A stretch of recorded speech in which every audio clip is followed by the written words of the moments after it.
Alors, chers mineurs de corps, nous voici encore dans ce tutoriel pour décortiquer un peu l'interface des validateurs et des délégants. Donc là, nous sommes sur l'interface en question et je vais juste définir quelques points pour vous. Là, nous avons plusieurs validateurs. Actuellement, on a 10 validateurs actifs sur 14. Donc, l'accord DAO a prévu entre pour tout 21 validateurs. Donc, nous attendons les 21 validateurs, je sais pas, d'ici là. Mais pour l'instant, dans le test, on a 14 validateurs en tout pour tout et 10 sont actifs. C'est quoi 10 actifs? En fait, ce qu'il faut comprendre, c'est que il y a des validateurs qui sont chap pour valider les transactions, pour vérifier et valider les transactions. Et il y a 4 qui sont inactifs. Donc, c'est à nous, avant de faire la délégation, il faut choisir les validateurs qui sont actifs. Là, nous avons Antnote, Rocknote, ce sont les dénominations de ces 10 validateurs.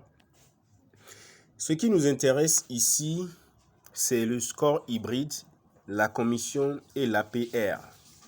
En fait, avant de choisir un validateur, il faut essentiellement voir son APR. L'APR, c'est le revenu de profit annuel. Et pour vous faire un petit calcul, si je prends, vous voyez, celui-ci, le premier validateur a 219% d'APR, l'autre a 233%. Donc, il faut voir le validateur qui a plus d'APR, mais à côté, un bon score hybride. Le score hybride, c'est la rapidité dans les validations. Donc, il y a des validateurs qui proposent un APR élevé, mais un score hybride faible.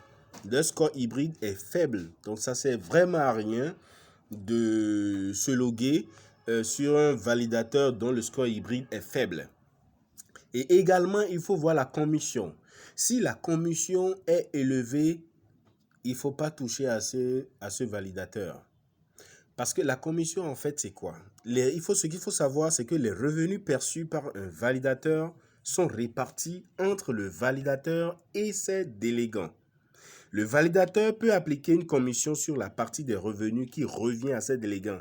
Et cette commission est fixée en pourcentage. Et il faut souligner que chaque validateur est libre de fixer sa commission initiale et son taux de changement de commission quotidien maximum et sa commission maximum. Donc, il faut bien vérifier les commissions. Et pour faire un petit calcul, quand on prend par exemple un APR de 233,6%, si vous déléguez 100 pièces de corps, on va faire un petit calcul, 100 pièces de corps, 100 fois 233,6, ok, divisé par 100. Alors, ça veut dire que vous aurez un profit annuel de 233,6 corps. Mais là, c'est vachement élevé et vous divisez par 12 pour obtenir 19,46 pièces par mois. Alors, celui-ci a proposé une commission de 3%. Vous voyez? Là, c'est parti. La vidéo sera un peu longue, mais ça vaut le coup. Celui-ci a proposé une commission de 3% qu'il peut percevoir sur ce que vous avez gagné. Donc 3% fois 3 divisé par 100. Vous voyez? Donc, il va obtenir 0,58 pièces sur votre 19 pièces. Donc, rapidement, on continue. Mais là, il a un score hybride de 11%. Là, c'est pas bien. Mieux vaut choisir celui qui est en haut en note, qui a un score hybride de 12,16%. Et même si son APR est de 219%, c'est pas mal. Mais sa commission est de 5%. Je pense que pour faire les analyses, c'est mieux de prendre celui qui a ce score hybride de 12,16%, c'est-à-dire le on de note. Donc, il y a ces analyses techniques qu'il faut maîtriser avant de faire les délégations. Donc, voilà un peu ce que je tenais à vous dire. Et comme pour voir les exemples qui circulaient pour un APR de 22% annuel, lorsque vous déléguez par exemple 100 pièces, bon, je vais prendre un exemple de 50 pièces. 50 pièces, vous faites fois 22%. Donc, ça fait 11 pièces annuellement divisé par 12. Donc, vous retrouvez avec 0,9 pièces par mois.